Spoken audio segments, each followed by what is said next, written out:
ready.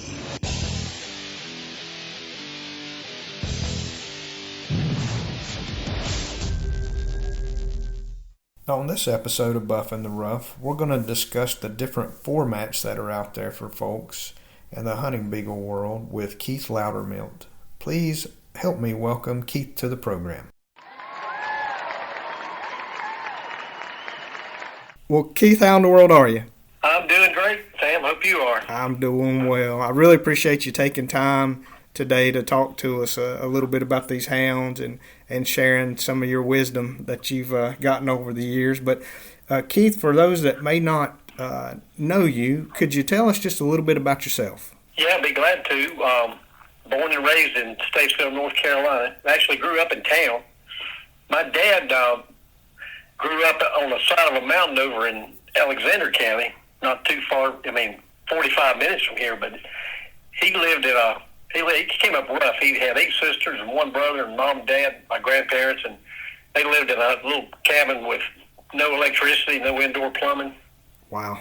They basically lived off the land. I mean, they ate what they grew and killed, you know. Mm-hmm. And they always had hunting dogs of some kind, so they hunted for sport, they hunted for food. They ate what they killed, but my dad was about 19 years old. He moved to Statesville, and he took a job at a factory, actually paid real money, and met my mom, married her, and started a family there, and that's where my brothers and I grew up. I got one brother that's just 3 years younger than me. I got one that's 11 years younger than me, and whatever we did with Dad, we were outdoors because he didn't. I played sports coming up and was in high school band and all this stuff. And we did anything with Dad, we were hunting and fishing, and that always stuck with me. But he always kept some kind of hunting dog, and back then there was no deer in this part of the world, and you either coon hunted or you small game hunted, and he got tired of the coon hunting game at some point, and I was small. I can still remember playing in the coon dog houses, but in the middle of town.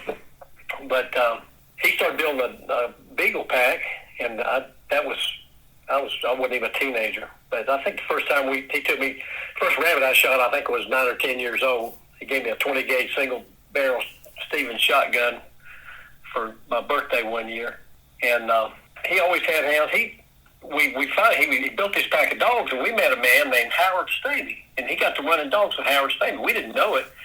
Howard Stamey was involved in the formation of the Tar Heel Beagle Club. The Tar Heel Beagle Club, there was an original Tar Heel Beagle Club. It was an old brace club in AKC. A group of men, which included Howard and Frank Reese, who was Mr. Gayhound, and probably a lot of people listening to this will know about it, have heard about the Gayhounds. Well, Frank Reese was the breeder of all the Gayhounds. So we got to know Howard, and he invited us to the Beagle Club. And next thing you know, we're members of the Beagle Club. I could run. I've been hyperactive my whole life, and I could run. And before you know it, I'm judging field trials, and went a buddy of mine and me. We went up to Virginia, Richmond, Virginia, got our AKC judging license back in 1988.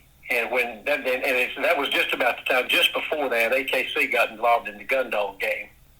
Before that, in the mid-'70s, the traditional brace ball game, these guys had bred their AKC registered dogs down to the point they were no good to hunt with. And a group of people around the country started forming these gun dog clubs, and they weren't affiliated. They were AKC registered dogs, but they were not affiliated. They didn't recognize any of the competitions. AKC did. Mm-hmm. So the first 2 federations were the United Beagle Gun Dog Federation and our Beagle Club. And this is all history. It was actually before I got involved. But the United Beagle Gun Dog Federation, we call it the UBGF, formed, and the Deep South formed. And so, and the UBGF today is by far the largest gun dog federation in the country. I think they got 80 or so clubs. Wow. I've been involved with that for a lot of years, but those were the first 2 federations, and the UBGF had the first national event, and all of their field trials were qualifying trials to go to the nationals. So if you placed a dog in the top 5, you qualified to go to the nationals, which was over in Kentucky. and you could earn a certificate, which was called a CHB, which your dog was a certified hunting beagle. It was not. You differentiated your dog from a traditional brace dog. Mm-hmm. So, in a nutshell, that's kind of how I got started, and how I got involved in beagles and registered beagles, and we started. I think I got my first grand final winner, which in the UBGF they have a show competition, confirmation show, and they have a field show at the end of the weekend. The two hounds with the most points are grand final winner and grand final runner-up. I got my first grand final winner in 1990 in Greenville, South Carolina, Foothills Beagle Club. So, kind of in a nutshell, that's how I got started, and it's been a great sport for me. I've been around the world with this thing. I know I've hunted and competed and judged in, I think, more than 15 states. I counted at one time. I don't know how many it's been today, but wow. Yeah, and I've also sport's been it's been really good to me, and I was honored in 2015 to be inducted into the Beagling Hall of Fame. Well, congratulations! That's a pretty big deal. Yeah, that I guess that, and I think that 95 cents will get you VIP coffee at Bojangles today. But it is an honor to be. I'll say this too. In the history of our sport, with I primarily did AKC. Today we do AKC and UKC. The clubs do, and we talk. I can talk as much or as little as you want about where we're at in the sport today, but I think maybe you want to touch on that later. But the game's gotten really, really strong, and it used to be that the heart of beagling was Kentucky, Tennessee, Indiana, Illinois, that whole Midwest out there. Today it's the Carolinas. There are more registered beagles and more entries in North South Carolina and Virginia. We can count part of Virginia than the rest of the country. I mean, we're double or tripling the entries in most of the rest of the country. So wow, I did not.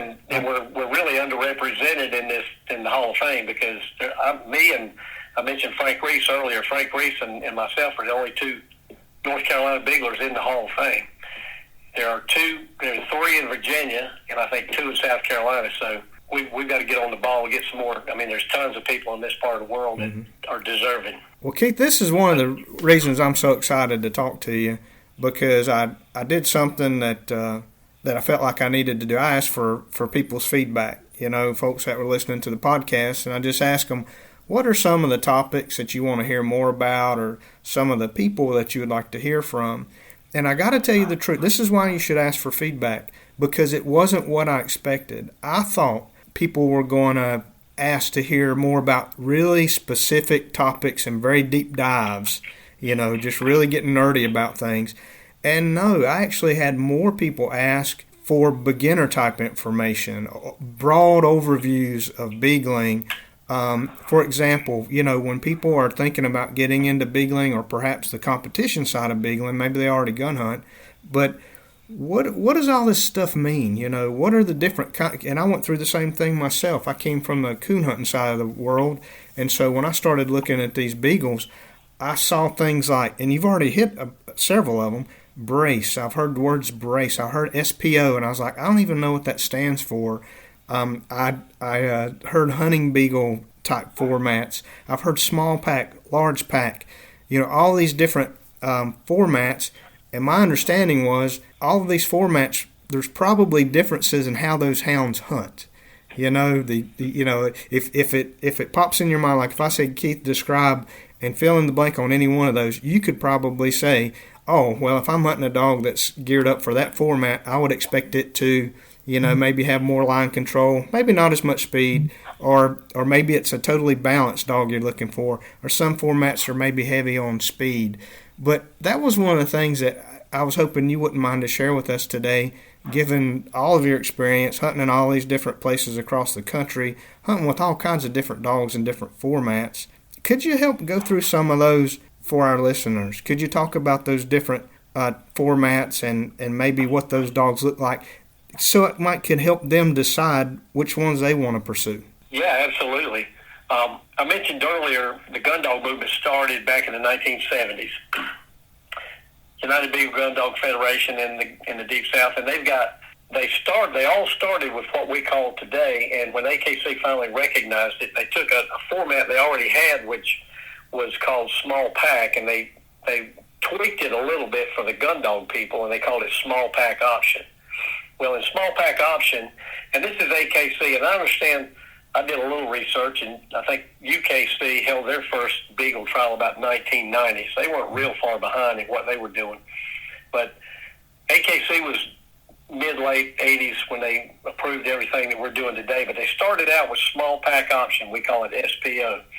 And we run up to 7 dogs in a pack, and you run it in series. Let's say you enter your dog, you get a number. We have 2 judges in the AKC format. And the UKC Beagle Gun Dog Association, they're mirroring pretty much what we do in AKC. And it's a lot of the same dogs and a lot of the same participants, or handlers. But the small pack option up to 7 dogs, it's typically 4 to 7 dogs in first series per pack. And you enter your dog, you get a number, you go to the field with, you got 2 judges and a marshal. The handlers follow the dogs, and we go wherever they go. Mm-hmm. And wherever they go through, now the marshal's going to be directing the handlers. He doesn't want them interfering with the race and that kind of thing. But when let's say you and I are judging, we got colors, red, white, blue, green, yellow, orange, black, pink, silver. You can have 9 dogs in a winner's pack. So if you get a winner's pack, we look at all the first series packs, how many there are. We're eliminating dogs all day. Mm-hmm. Whatever comes back in second series, we do it all over again. We re-roll them. Got a lot of dogs, you're going to have a third series. Then you'll get down to, you got 1 pack, that's your winner's pack. And in AKC, and I think in UKC, BAG, Beagle Gun Dog Association, also got to have 3 wins and 120 points. You get 1 point if you win. You get 1 point for every dog in the class. So let's say there are 50 dogs in a class, or I've seen 125 in a class.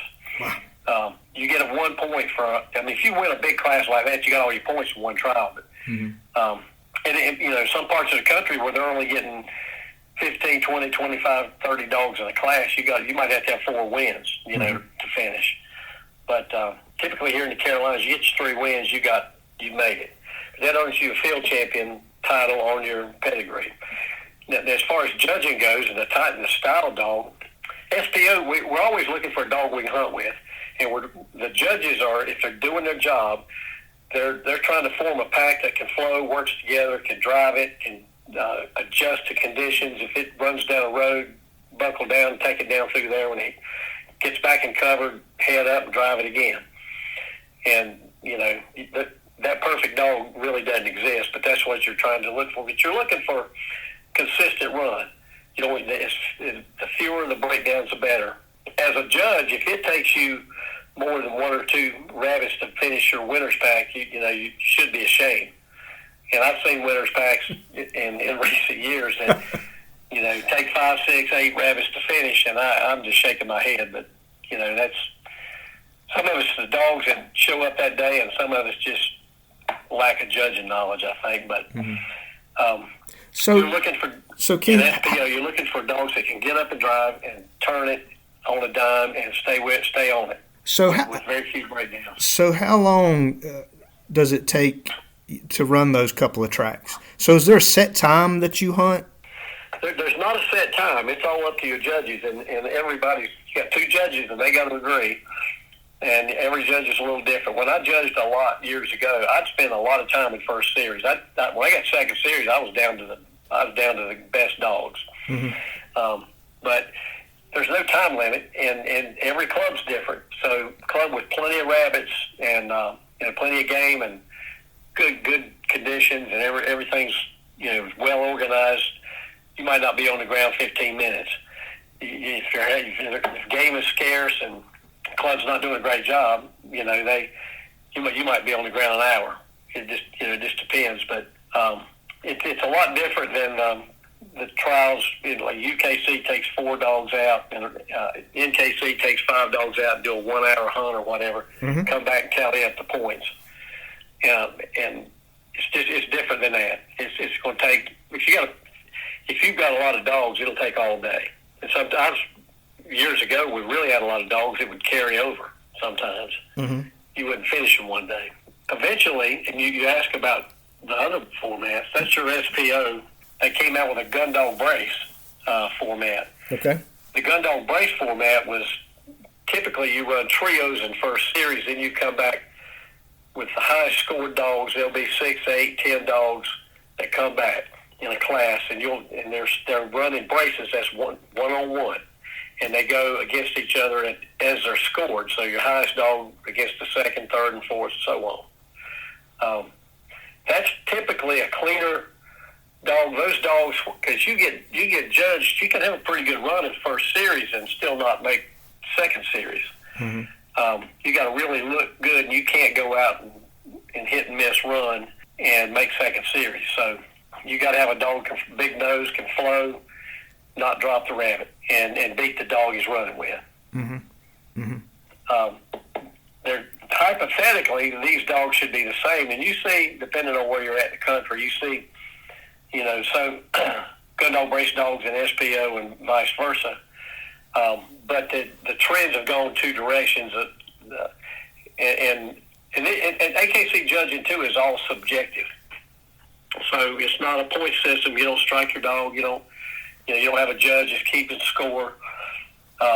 It's two judges' opinion, and some top parts of the country they just want you to go. They don't care how hard they are. Other parts of the country, it's a lot more conservative. They want you clean and lining up. So you got to kind of know. Well, typically, if I live here in the Carolinas, I can go to about any club, and I'm going to be competing with the same dog. Mm-hmm. But if I go, let's say I go up to Pennsylvania and get into the Appalachian gun dog brace guys up there, I would have way too much dog for them. Or go to the Midwest and some of the SPO guys out there, I wouldn't have enough dog for them. They're really speed and drive dogs. Mm-hmm. We're all running under the same rule book, which is kind of doesn't make sense, but it is what it is. It's the AKC has if you ever read it, they have an excellent standard for the beagle. And the judges are supposed to be comparing the dogs they're looking at to the standard for beagling, and it ends up coming out as two judges' opinions. It's what they're looking for that day. Well, Keith, which ones are like? Because before I got my first beagle, I'm a big nerd, so I did a ton of research, and then I went to some field trials and actually hunted with some of these dogs. But what are the ones that are like really slow? I mean, they walk the line. They are just all about line control. But they're the happiest little beagles of probably any of them. Their old tails are wagging, and they're just. I've heard people call them walkie-talkies. They're pretty slow. What is that? If you look at the history of the beagle, first beagles were brought over here from England in the 1800s. The first beagle field trial was in Massachusetts in 1890, and there were two formats. It was large pack. We haven't discussed large pack, but that's typically run on hair up in the Northeast, and it's run like a foxhound trial. You got 50 dogs in a class. You turn them all loose at one time. They got a number painted on them, and so.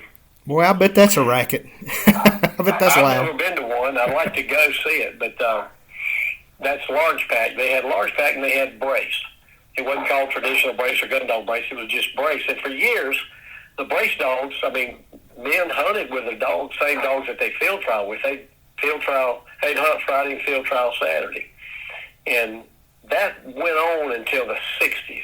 Uh-huh. And they started to breed the dogs down, and they got to the point to where people were calling them walkie-talkies. And they'd stand in one spot and bark and just walk a track. And today, I actually went to a brace trial recently. There's a beagle club called Catawba Beagle Club, and all these guys are in their 70s and 80s, and they're just about done. But they enjoy watching those dogs, and they can stand on a stick, and it'll take them 15 minutes to go 20 yards sometimes. Yeah.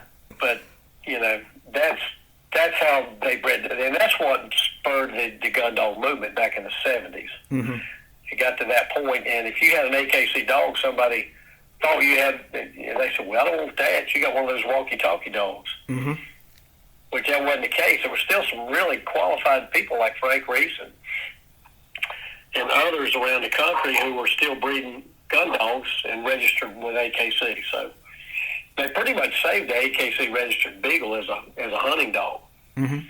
Well, so you prefer the small pack type dog? Is that correct? Well, when I went to Hall of Fame in 2015, it was a SPO Hall of Fame, they called it. We're about to change that to a Gun Dog Hall of Fame because we want to include Gun Dog Brace. In recent years, I've won more Gun Dog Brace trials. I've finished the last, I think, 6 dogs with both SPO and Gun Dog Brace wins. And, so it can be done. Mm-hmm. You just you gotta have a dog that's independent, but can drive, every attribute that the beagle should have. A lot of the SPO dogs, in my opinion, today are over competitive, and they want to be in front, and they want to do whatever they got to do to get there, and you have they end up with a lot of breakdowns, and we've also our sport's evolved to the point where we got a number of professional handlers coming around, and they'll bring a trailer in with 20, 30, 40 dogs on it, and you got to, they got talent on there, but they can influence judges occasionally. That's I guess famous handler. That must be a great dog. You got some young guy that hadn't been judging long, and he sees this guy that's in the magazine every month. So it's not a lot of that goes on. I really think that more than 90% of the judging is honest, and the biggest issue we have in our sport today is there are a lot of clubs out there, and a lot of them are holding. You can hold 2 AKC trials. There's a third format called 2 couple pack we can touch on a little bit. Mm-hmm. But you can have 4 AKC trials. You can have a UBGF Derby. And they're also holding UKC trials. And then a number of clubs, our club, we own land. We're a 501c corporation. And a number of clubs around have done like Tar Heel Beagle Club, and they've taken the initiative to buy property. Well, you got other clubs that didn't have land, they lost the lease or whatever, so they go over down to Tokena or over to Foothills or up to our club and will you host our field trial? So now you got several clubs hosting field trials at one location, and they're all over the Carolinas and Virginia. And so what happens is we got a lack of really competent judges. We don't have enough judges to cover all the field trials that are going on. Mm-hmm. And so sometimes you get some guy that's really doesn't have a lot of experience, but he's willing to do it. He's capable of running because you got to run all day. Then he gets a lot of work, and that's the way you learn. But sure, and I was at that point at one time, years ago. But I think the biggest issue we have today is not having enough really good qualified judges that are capable of getting out there and staying all day. I'm not capable of staying all day anymore. I think the challenge with judges pretty much goes across every format and every registry. I mean, I hear that from all of them. It's all the same. Getting good, honest judges that know what they're doing, holding that card. Yeah. Well, let me ask you another question. When certain formats break the beagles down into different sizes and others do not, why do some of them have 13s and 15 inches and others they just pile them all together? Well, I think that's an AKC thing. Mm-hmm. And AKC standard, I don't know when it was established exactly, but they have a 13-inch class, so at the shoulder to the ground, if you're not over 13 inches, you're in the 13-inch class. If you're between 13 and 15, you're in the 15-inch class. You can't be over 15 inches. There are, I think they run NKC. I don't know anything about PKC. I know NKC and UKC, I believe, run. You could tell me that, but it's 15. They combine. They do. Is there a size limit there? Yeah, it's 15. Yep, you have to be 15 or under, and everybody hunts together, all the sizes.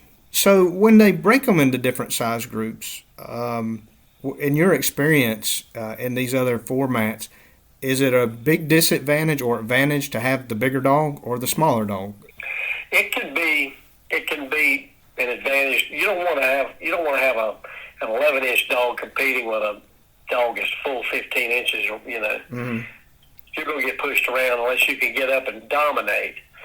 I won a national one year with a dog that was dead on 13 inches. He looked like a dwarf beside some of the dogs he was with at the end of the day, but he was able to lock on and just dominate. And one of the I've never been more proud of a dog than I was the day that guy won. But he never looked best run I've ever had at a national event. But as far as that goes, I mean, it's, you know, if you're breeding 13-inch beagles and your dogs are coming out 11, 12 inches, you really don't want to be running against a 15-inch dog. We got 4 classes. We separate males and females and 13-inch and 15-inch. So okay. Unless you're in a club that doesn't have many entries, if you don't have enough entries, you can combine sex, but you don't combine size. You still got 13 and 15 inch, but you can combine males and females in that class. And so, just to dumb it down for me, that's just to make sure it remains competitive. So the smaller top dogs just have to compete against dogs that look like them, the same kind of size. Yeah, pretty much. I mean, measuring is not a science. I mean, you're supposed to stack the dog. It's supposed to stand naturally. You're not supposed to pick his head up or down. There are judges that do a great job measuring and others that don't. I've seen, and you can get an official measurement with AKC. It's a process you got to go through. And you get a card. I'm an official 13 or I'm an official 15. And then you don't have to measure. But unless you got that card, you got to measure. And it's a lot of times you might see a 13.5-inch dog running 13-inch. It just didn't get a good measurement, you know. Or you might see one that's 15 and a quarter, 15, or a little over, and he gets in at 15. So the hounds that I've hunted with, and I hunt like a hunting beagle format with 4 hounds. It reminds me kind of the coon hunting format. And the participants, the pluses I hear about that format is that the people feel like they have a voice. You know, I'm there representing my dog, and I get to strike them in, when I hear them, and I can be there as an advocate for them, and help the judge and you have a single judge, and most of the time it's somebody on the cast. They're hunting and they're hunting judge. And then as you work your way up in some of the larger hunts, then you'll start having the non-hunting judges come in as you get towards the top. So what I've noticed in the format that I hunt, and I heard somebody describe it when I was first investigating these dogs, was, Sam, it's like 100 yards in a cloud of dust. They said it's a lot of speed built into these hounds, but they also described them as dogs that you could gun hunt with. These are the same dogs you're going to hunt in the winter months as you are during the field trials, and that was really appealing to me. But I do see the description, sometimes hold true, where I do see these hounds built for speed. They are so competitive. They want to be out front. They bang heads or knock heads. You'll hear people describe them in different ways, but they get, in my opinion, sloppy.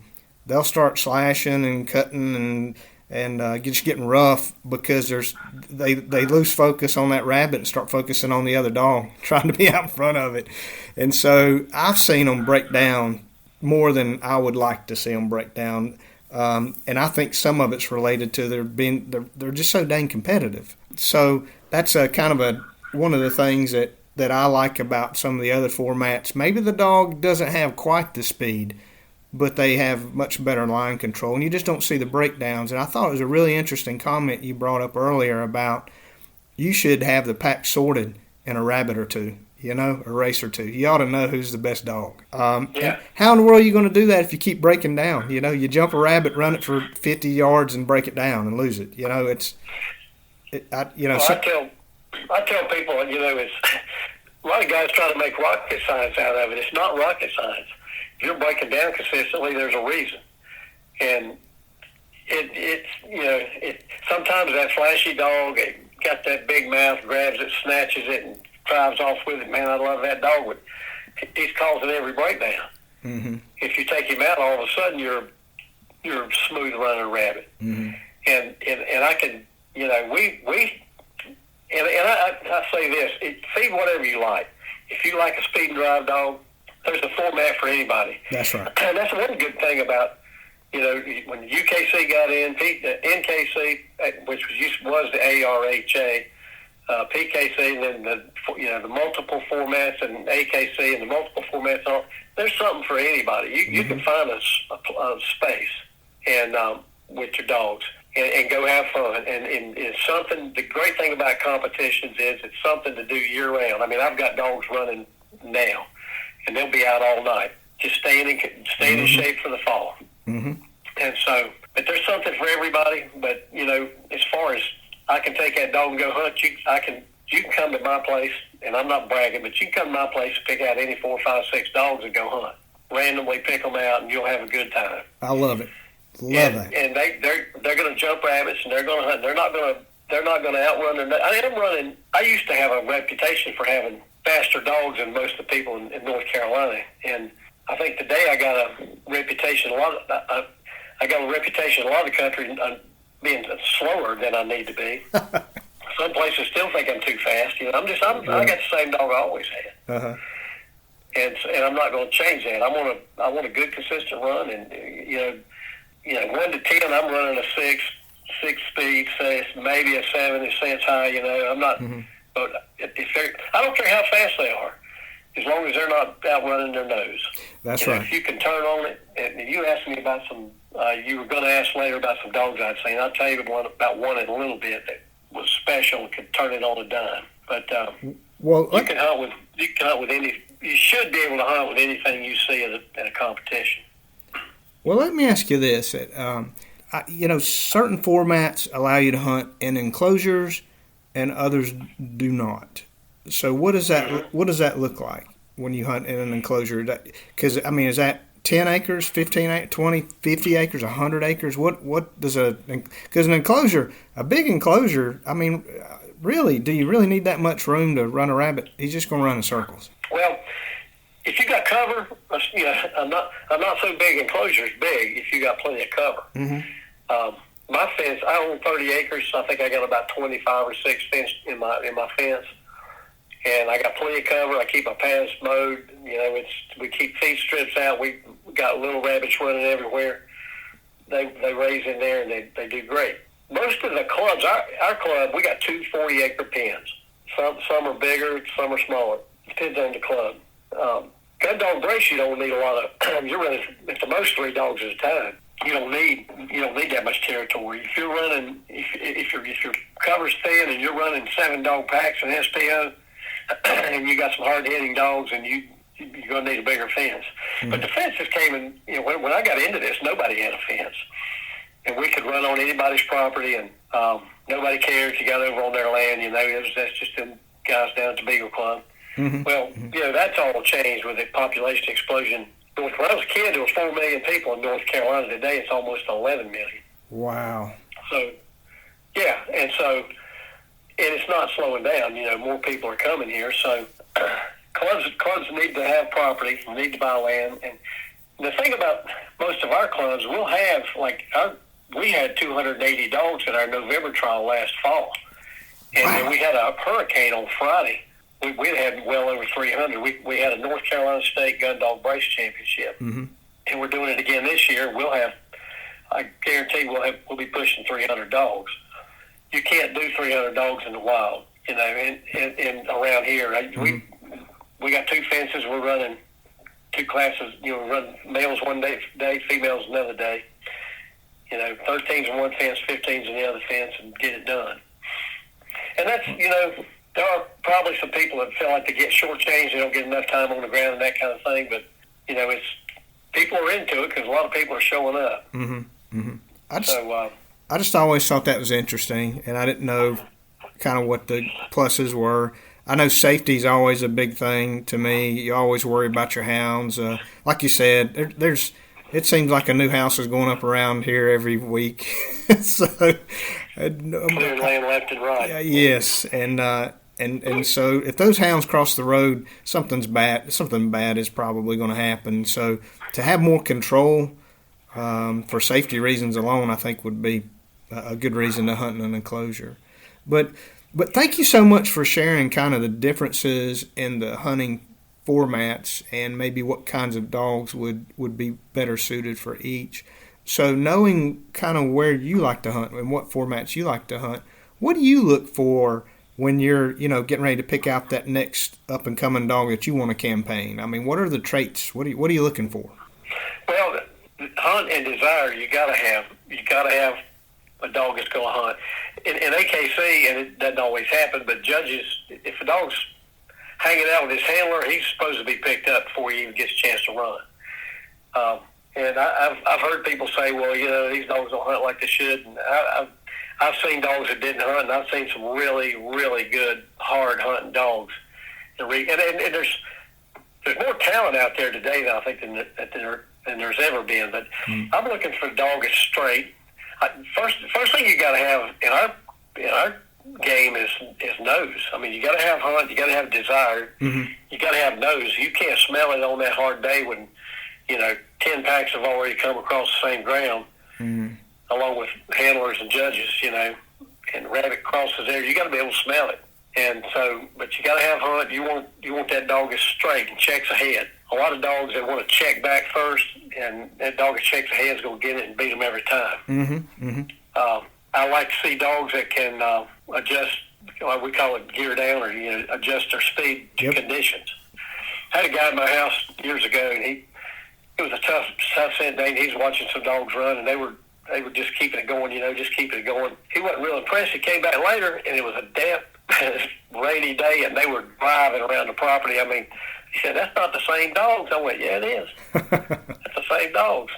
So they don't lose a rabbit, They go keep it going on a tough day, and they go drive it when it's good. But in a nutshell, I mean, that's where that's what you got to have. You got to have hunt, desire, and nose.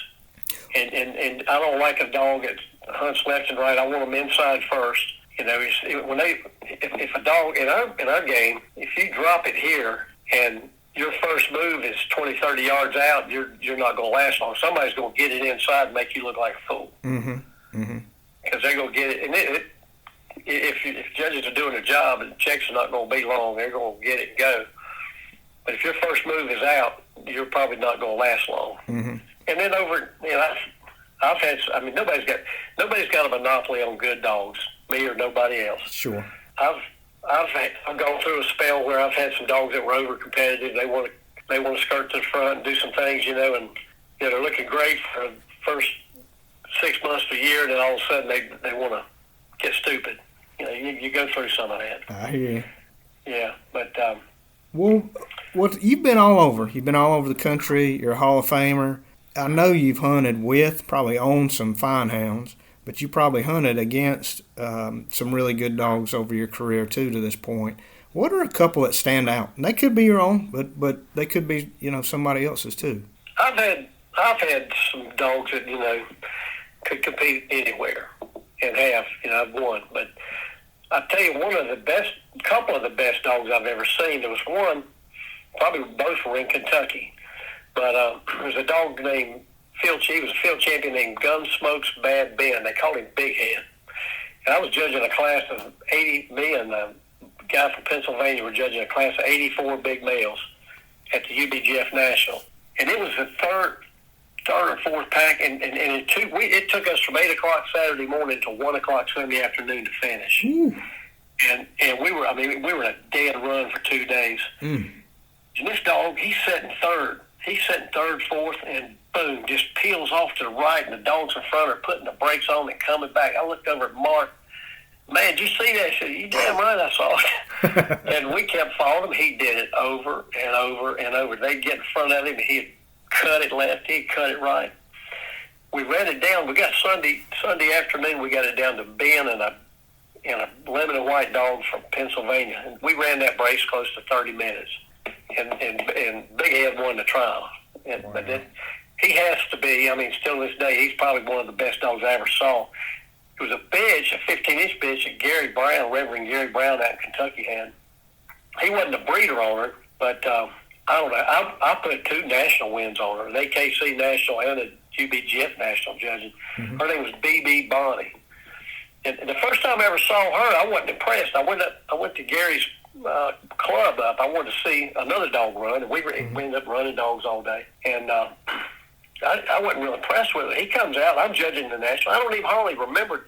I didn't realize it was the same dog. And this dog comes out and just dominates the class, you know. Wow. She came out second series, somebody said, that's Bonnie. That's BB Bonnie. That can't be Bonnie. I saw her run before. That's a better dog than Bonnie. But, and I started talking to Gary later. He said, we solo the crap out of her.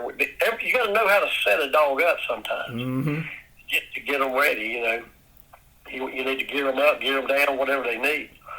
And he would solo her for several weeks before he'd take her to a trial. But when she was on point, she was hard to beat. And a friend of mine, now we had a lot of my breeding it goes back to a Hall of Fame dog named Rob's Diamond 2. Well, Rob's Diamond 2 produced another Hall of Fame dog named, and Gary Brown was a breeder on him, Brown's L.A. Dark Black Bob. Mm-hmm. Bob was a dog that he would just kind of be there. He'd get enough, he'd do enough to get back, do enough to get back.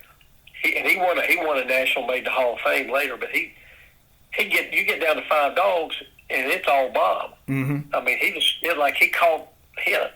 got another gear. He threw it back turbo or something, flip the nitro, and buddy, you weren't gonna beat him. I mean. My first field champion's out of Bob, still one of the top 3 dogs I ever owned. Best I did with her was 3rd at the AKC National. And a friend of mine had another bitch out of Bob that won the UBGF National. And that bitch she walked it down. We ran in a wild there, Central Kentucky Wildlife Management Area. And winter's pack comes up, and there was a skeet range off to one side. Somehow the rabbit came across a parking lot, went across that skeet range. She took it all the way across there by herself. Nothing else could smell it. And they called field trial on that. But I've seen thousands of dogs. I don't know. I can go on and on and on. But I tell you, it's just really interesting, you know, to think about all these different formats, all these different styles of hounds. And you said it earlier, you know, as long as you're happy with what you're feeding, that's really what counts. And there's something out there for everybody. That is a really nice thing about hunting beagles. It's like Ford, Dodge, Chevy. They're all going to get you there. They might just do it a little differently and look a little differently. But as we wrap up, I did want to ask you. You know, you've been around a long time. Where do you see the future of the sport going? You know, how healthy do you think it is versus, you know, when you started, and where it'll be 5, 10, 20, 50 years from now? Well, 50 years is hard to say, but I know I won't be around then. I'm going to be 64 years old next month, so I won't make it 50 years. But honestly, I'm pretty optimistic. Mm-hmm. Regardless of the fact, less than 5% of the population has got a hunting license, you know, and a smaller percentage of those people hunt with dogs. Mm-hmm. You've got to consider that, you know, most of the population areas, not just here but around the country, are in cities. Mm-hmm. The people that are in rural areas they're still hunting and fishing, and they're running dogs. And the sport today, I think, you know, we've gone through the evolution of the gun dog movement. And we've got all these options now, and our turnout, you know, our entries are just as good as ever. So as long as the clubs stay healthy, we keep people coming in. Mm-hmm. We've got junior handler programs, you know, and kids getting involved, and it's going to be up to us to keep it going. But it's I think there's, you know, in the early days of the gun dog movement, there were a handful of dogs that were capable of winning a field trial on a given day. Today, there's so much talent out there. There's more dog talent out there than there's ever been. You know, it takes good judges to mold that and make a good winner's pack out of it. But competition's intense, and we're still in this part of the country. I mentioned earlier, we're still the heart of bigling, and you know, we're having near record entries and AKC trials, and then you throw in the UKC and NKC and PKC and all they're doing with you know the hunts in the wild. People, I think a lot of people, especially younger people, go for that because they can go out there in a few hours. They've had a field trial and they're going back to the house. Mm-hmm. Mm-hmm. You know, we're spending the whole day or more, you know, finishing a trial. So it's in good shape. I tell you, I don't know if you knew this or I mentioned this, but I'm president of the North Carolina Sporting Dog Association. Co-founder. I did not know that. Well, give us a plug about that. Tell us a little bit about it.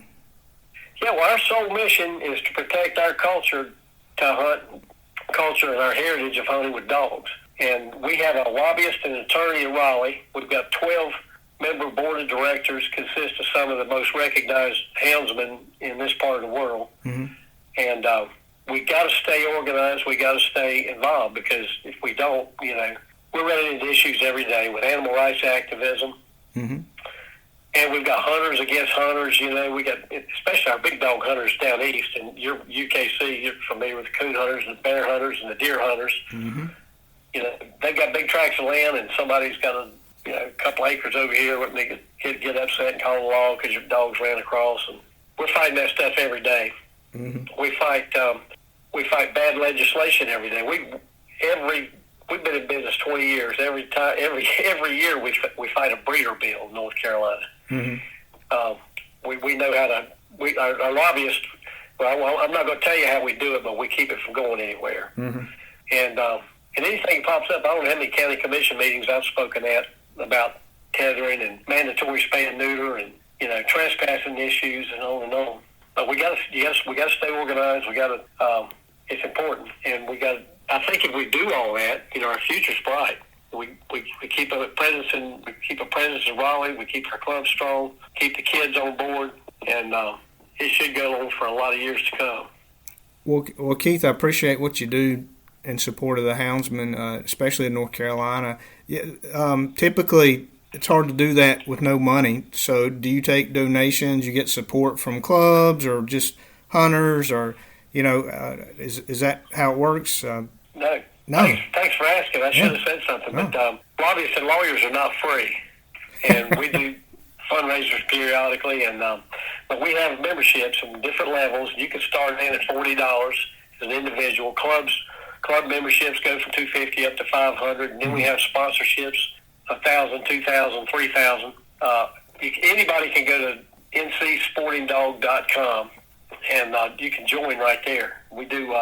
You can pay online and become a member. But it takes memberships, and we've expanded our board in the last couple of years, and it's benefiting us. Our lobbyists would like to see us to the point one day that we could form a PAC. Mm-hmm. And if we needed to, we've got a legislator that we need to funnel a little bit of money to for his campaign. He'll remember us when it comes time to vote. And that's just the way it works. And it's sad that it's that way, but it doesn't matter. It doesn't matter what you're doing. If you don't have a presence in Raleigh and Washington, D.C., you'll be run over. Well, Keith, this is a true story. In my former life, I had to go to Raleigh to lobby about once a year, sometimes more than that, and I couldn't stand the idea of it. It just really turned me off. It just made me feel dirty, to tell you the truth, to have to go do that. And one of the old guys that was in our group that went and lobbied with us said, "Sam, I got to tell you, if you're not down there lobbying for what you feel passionately about, I guarantee you there's somebody on the opposite side that's lobbying just that hard against it. So you've got to be present. You've got to go down there and let those guys know what's important to you, as a taxpayer, as a citizen, as a constituent to these guys, and let them know what's important to you. Because they don't know what they don't know. So I'm so happy that we have an organization out there like this. And say one more time what that website is, if people want to know more. Yeah, it's ncsportingdog.com. Awesome. Yeah, North Carolina Sporting Dog Association, ncsportingdog.com. If you get on there, my number's on there, and our lobbyist office is our mailing office.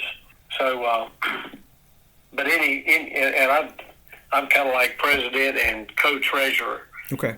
I manage the spreadsheet, the financial spreadsheet, and we have a treasurer that is in charge of paying everything. So, well, good. We're well organized. I'm really proud of what we're doing. Well, we need you. But we do need we need memberships. We need money. Well, one more thing, and then I'm gonna cut you loose. But you mentioned several times during our talk about Tar Heel Beagle Club.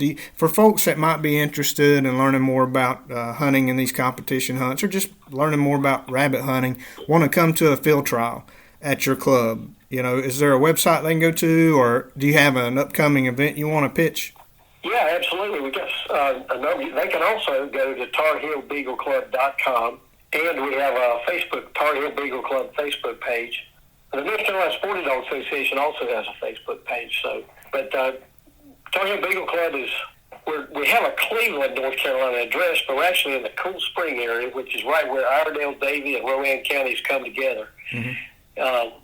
I can go on and on about our Beagle Club. We don't have time, but I've been in it a lot of years, and I'm kind of the oldest guy there. Not the oldest, but been there the longest. But we've got a great membership. Our first big event is going to be the North Carolina State Gun Dog Brace Championship, and that's going to be the weekend of November 10 and 11. There's a UKC trial that will be here in September. It's actually run under a club by a different name called Old Carolina Beagle Club, and but they're running their event. I'd have to look at the exact date, but it's in September. Okay. We have the rest of the year. We have 2 couple pack trial. We have a SPO trial in March. We have a Derby trial in April. We have a club championship. We have other things we do. So we have some fun runs and all kinds of things going on. Well, Keith, this sounds great. It sounds like there's a lot of opportunities out there for folks at your club, whether it's your club or another one that's coming there to host an event at your spot. So thank you for sharing that, and I'd encourage everybody to go out and check out those dates, check out those websites and Facebook pages. Keith, thank you so much. This has been really interesting to me, and I bet our viewers are going to really enjoy hearing this. Thank you so much for your time. Is there anything I left out that I should have asked you that I didn't? I believe we're good. If you want to call me back sometime, I'll be glad to talk again. Well, that sounds great. Thank you so much, Keith. I really appreciate it. It's an honor. I appreciate you calling me. Thank you for listening to Buff in the Rough, and remember to like and subscribe if you want to be notified when we have new content available. Please send comments and suggestions to buffintherough@gmail.com. Join us next time to discuss the question, can you pet your hound too much? Can you pet them so much that it ruins them from becoming a good hunting dog?